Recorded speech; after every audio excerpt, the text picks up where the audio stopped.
View of Riftwalkers, which is a new trait being added to TFT 8.5 mid set.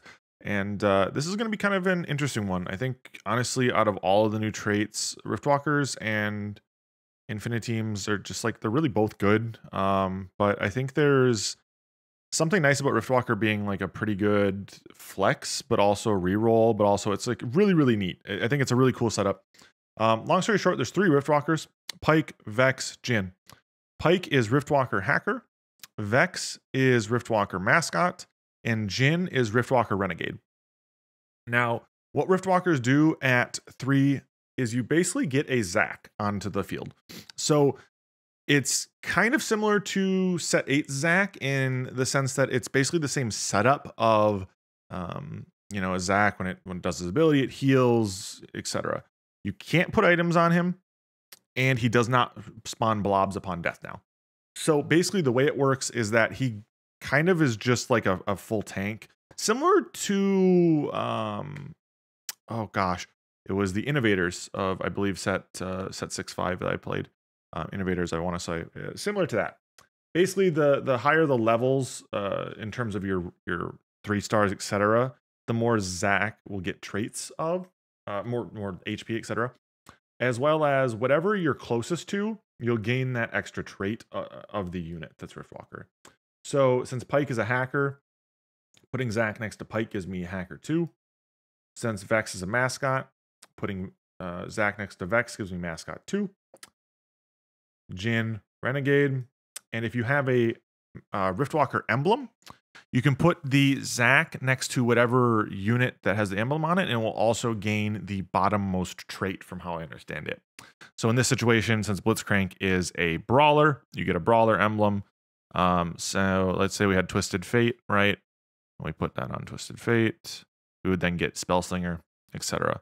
From how I understand it, it's just always the bottom option. So however you want to play that, that's kind of how you can play it.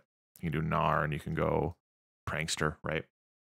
So it gives you just that bonus. I think they're kind of neat because it gives you like another setup to reroll for without necessarily needing to play supers. Vex, Jhin, Pike, etc. all benefit for being higher cost or higher stars. So supers do make sense if you're gonna play something along the lines of Riftwalker. Super Riftwalker is, I think, a really, really strong setup in general. The only downside I would argue is that what you're looking for generally is going to be a 3-star in Vex or a 4-cost in Jhin if you want to run those as carries. Pike is really, really good because he adds a stun to your board.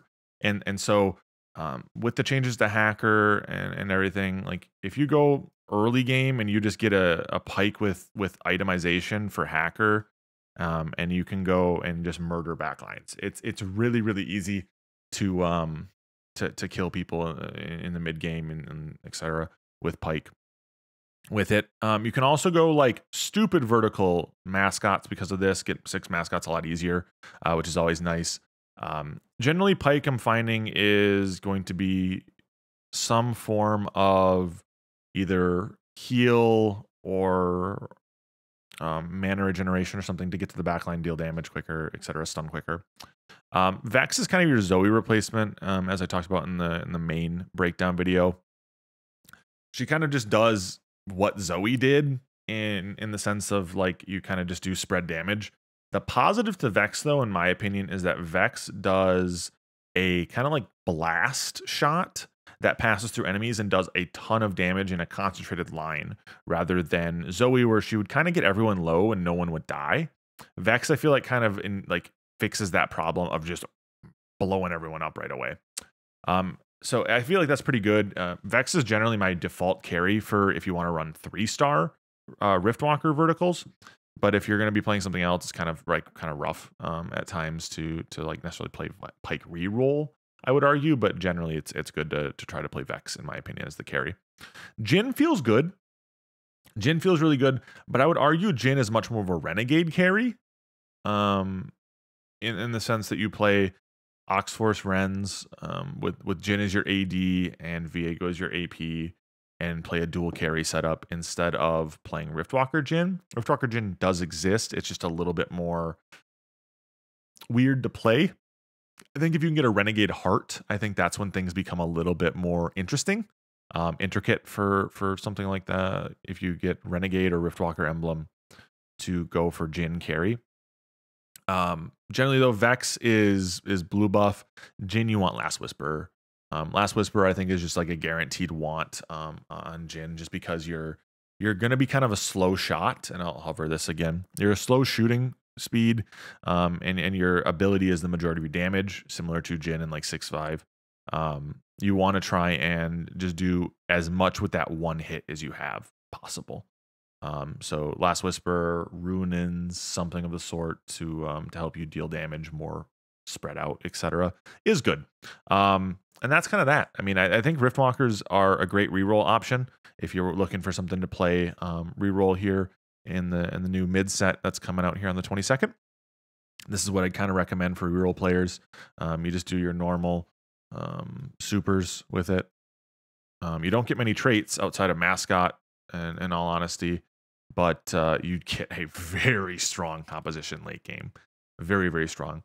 Even if it's just like you play supers for a bit. But I've also found that like going Mascot verticals also feels really, really good. So kind of keep that in mind. Mascot verts is also an option here to go for your vertical Mascot 6. If you get one Mascot emblem, then you can go Mascot 6 early. Feels really good. So that's kind of that. If you enjoyed these, if you got any questions, feel free to drop them below. Always jump in my Discord and ask them.